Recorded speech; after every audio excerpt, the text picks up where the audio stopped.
지난 시간에 자누리 쌤이 이제 주역의 이게 대체적인 주역이 이제 어떻게 만들어졌고, 주역이 이제 어떤 식으로 구성이 됐는지 이런 것들을 정말 대략적으로 설명을 했거든요. 그래서 이번에는 조금 더 구체적으로 주역에서 쓰는 용어와 그 각각의 의미를 한번 살펴봤으면 좋겠어요. 지금 우리가 이 주역전이라는 책을 읽잖아요.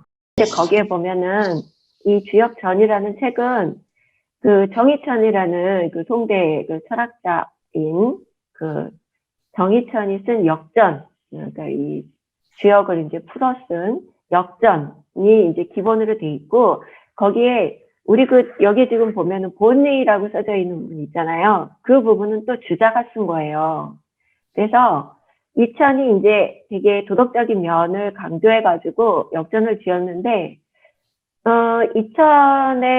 정희천은 사실은 이 주역을 읽는데, 그 주역을 익히는 데 있어서, 사실은 이제 주역이 점치는, 점서로서 만들어진 거고, 여전히 이제 점을 보는 책인데, 이천의 입장은, 이 주역 자체를 점서가 아니라, 실제로 이치적으로도 읽어도, 이치적으로 읽는데 진짜 전혀 무리가 없는 그런 책이다 해가지고, 그것을 이치에 맞는 그런 책으로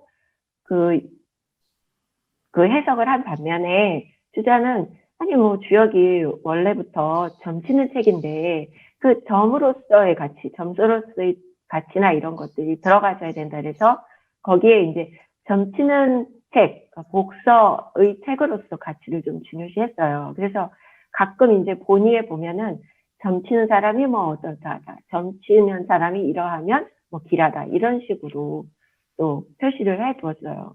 그러니까 저도 처음에는 주역이 이제 그냥 일상을 살아가는 데 있어서 되게 이치나 이런 것들을 그냥 맞게 읽으면 된다고 생각했는데, 또 주자처럼 그렇게 점치는 책으로서의 그런 가치나 이런 것도 그걸 분리해내면 안 되겠다는 그런 생각이 좀 들더라고요. 그래서 우리가 지금 주역자는 책을 볼 때, 전이라고 돼 있는 거는 정희천이 쓴 것이고, 본의라고 돼 있는 거는 주자가 쓴 것이다. 이렇게 아시면 될 것 같아요. 그래서 이제 괴에는 괴가 상이 있고, 또 괴사가 있고, 효사가 있고, 또 각각의 괴사나 효사에 붙어 있는 여러 가지 전이 있고, 그거를 12기다, 이렇게 얘기를 했다는 거는 지난 시간에 했었고요.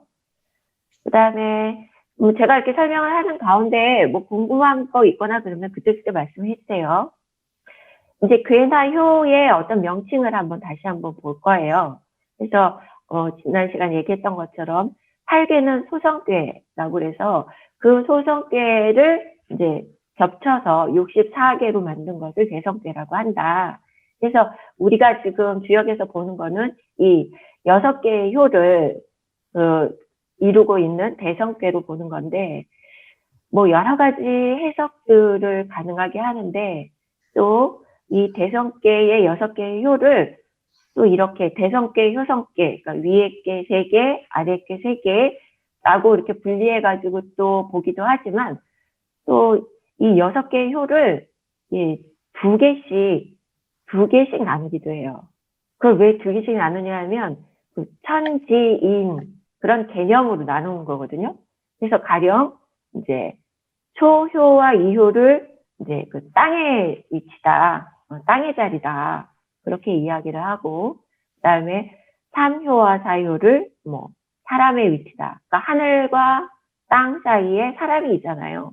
그것들을 그런 의미로 해가지고 3효하고 4효를 사람의 위치다. 그 다음에 5효하고 상효는 이제 하늘의 자리다. 이렇게 얘기를 한다고요. 그래서 지난번에 건괴와 공괴를 설명할 때 느끼셨는지 모르겠는데, 어쨌든 이 3효하고 4효는 되게 뭔가 좀 약간 좀 어렵고, 그리고 약간 좀 불안하고, 그 다음에 이렇게 무언가를 하는데 좀 되게 힘겨운 그런 것들이 느껴지기도 하거든요. 그거는 사실은 하늘과 땅 가운데에 있는 그 자리가 인간의 자리이기도 하고 또 하늘과 땅 사이에 끼어있는 존재라고요. 그러니까 그 끼인 존재로서의 어떤 처지나 이런 것을 좀 표현하기도 해요. 그래서 앞으로 우리가 다룰 괴에서도 참여와 사유를 뭐 어떤 인간의 자리다, 사람의 자리다 이렇게 보면은 또 그런 식으로 또 풀이할 수 있는 그런 경우도 있어요. 그 다음에 양효를 강이라고 하고 음효를 유라고 해요. 그래서 양효는 되게 이제 강하다, 굳세다, 뭐 이런 방식으로 얘기를 했죠. 그리고 음효는 부드럽다, 또 따른다 이렇게 얘기했는데 그게 이제 우리가 계속 그 효를 그냥 음효, 양효 이렇게 얘기하잖아요. 근데 사실은 이거를 음량으로 구분을 한 거는 후대의 일이고 그 주역의 어떤 곳에서도 사실은 음량을 이야기하지는 않아요. 다만 이제 강, 유, 강함과 굳셈과 부드러움 이런 방식으로 이제 표시를 하는 거죠. 그 다음에 이제 상계가 있고 하계가 있잖아요. 근데 그 상계와 하계의 가운데효, 그러니까 2효와 5효를 우선 또 중이라고 불러요. 그래서 이 가운데 자리라고 부르는 거거든요. 이거를 이렇게 지금 이야기하는 거는 이제 바로 다음에 있을 그 수레둔 꾀부터 이 자리를 설명을 하면서 계속해서 풀어나갈 거예요. 그래서 상계하고 하계 가운데 그 2효와 5효 그거를 이제 중이라고 부른다. 그 다음에 이제 또 1, 3, 5 1효, 3효, 5효는 양. 그 다음에 2효, 4효, 6효에는 음의 자리를 배치하고 원래 각각의 자리에 그러면 1, 3, 5효는 뭐 이렇게 돼야 되겠죠. 초구, 그 다음에 9, 3, 9, 5 이렇게 돼야 되고 그러니까 원래 매겨져 있는 자리값이 있는 거예요. 그래서 1, 3, 5효에는 이제 양이 와야 좋다. 아니면은 뭐 약간 이치에 맞는다. 뭐 이런 식으로 표현을 할 수 있고 그 다음에 2효, 4효, 6효에는 음의 자리가 있어요. 그러니까 뭐 6이, 6사, 그 다음에 상육 이런 방식으로 배치를 하고 그리고 원래 이제 각각의 자리에 원래 이제 괴마다 이제 각각의 이제 그 표시가 있고 그것들을 부르잖아요. 그럴 때 원래 자리에 배치된 효가 원래 자리, 그러니까 뭐 그 첫 번째 자리에 구가 오면 상구 그러면은 제대로 된 효가 자리를 잡았다. 그러니까 이 1효가 첫 번째 효가 바른 자리이다라고 해서 정위라고 불러요. 그런데 그렇게 되면은 1효하고 3효하고 5효는 다 양이잖아요. 근데 그 중에 뭐 1이나 3이나 5효에 있는 자리가 같은 양이어도 값이 같지는 않아요. 그리고 또 여기에서 그 5효 자리의 양은 또 그 상계의 또 가운데 자리이기도 하잖아요. 그러니까 중용의 덕이 있으므로 되게 이제 중요한 자리라고 보는 그런 경향이 있죠. 자, 이거를 한번 제가 오늘 배울 수레둔 궤로 한번 설명을 해볼게요. 여기서 우리가 지금 그 자리를 본다고 했잖아요. 그러니까 요거를 초효, 그 다음에 요걸 2효, 3, 4, 5, 3효로 가는데 아까 자리값을 1, 3, 5는 양효를 배치한다고 했잖아요.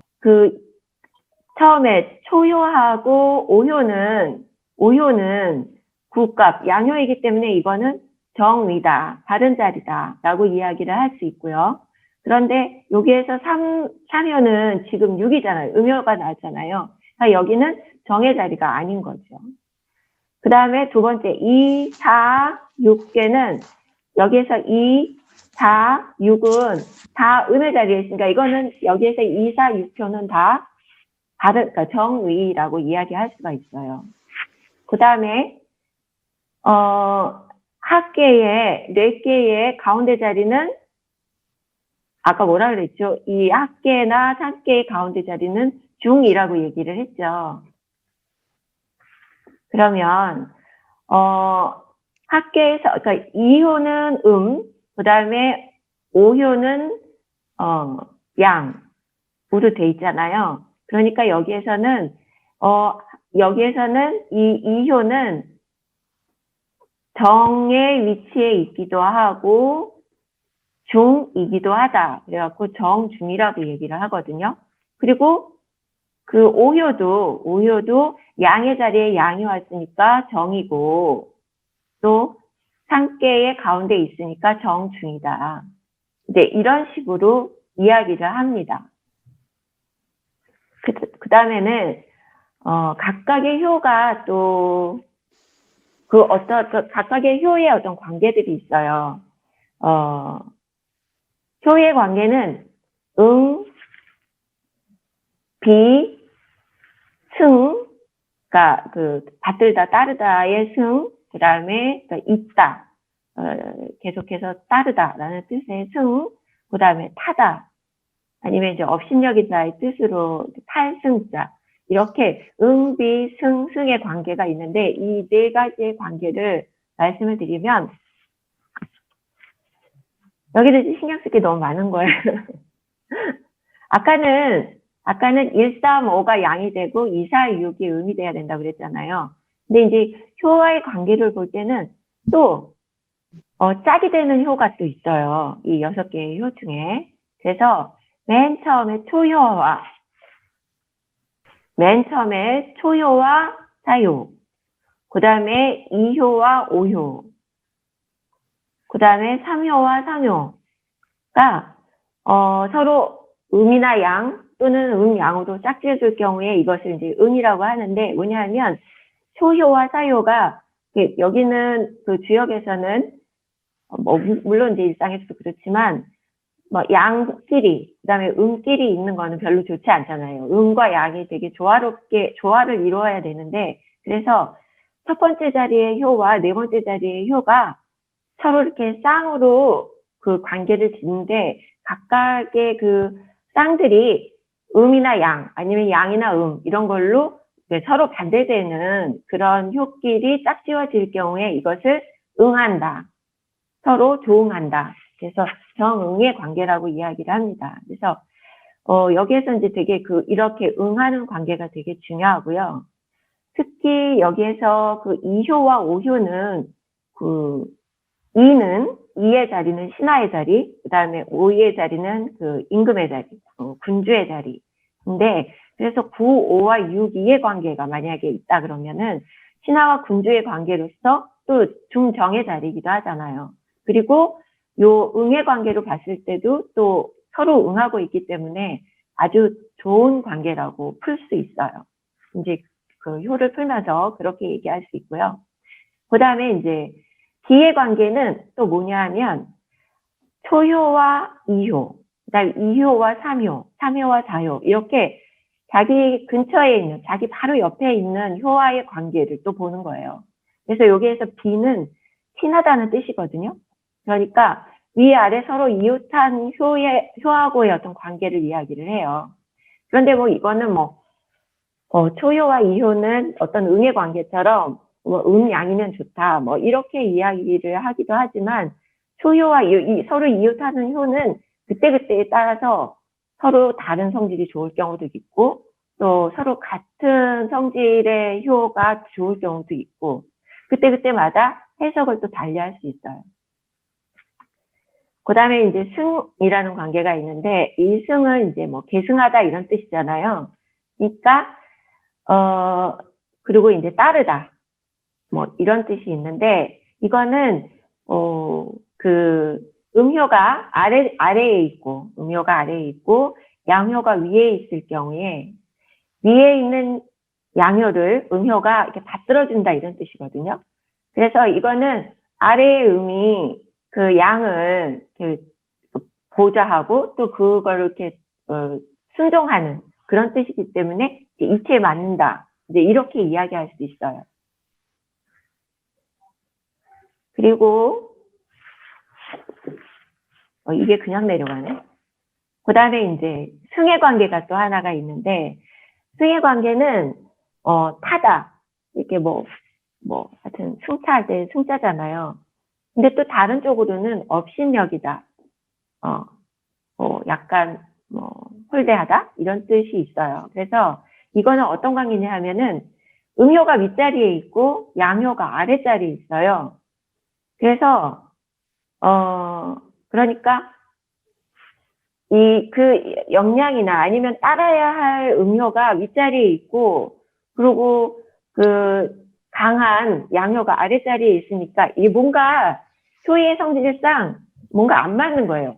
그래서 관계가 좀 불안하고 그 다음에 뭐 조금 더 나가면 이제 위험할 수 있다. 그래서 이제 그거를 이제 타는 관계다. 업신여기는 관계다. 이런 관계로 이제 이야기를 합니다. 일단 효의 관계를 이야기할 때 이걸 먼저 이야기를 해야 그 다음에 이제 둔, 그 다음에 오늘 이제 수레둔계하고 산수몽계를 할 거거든요. 그거를 할 때 이 효의 관계를 가지고 이제 이야기를 풀 수 있기 때문에 지금 설명을 드린 거고요.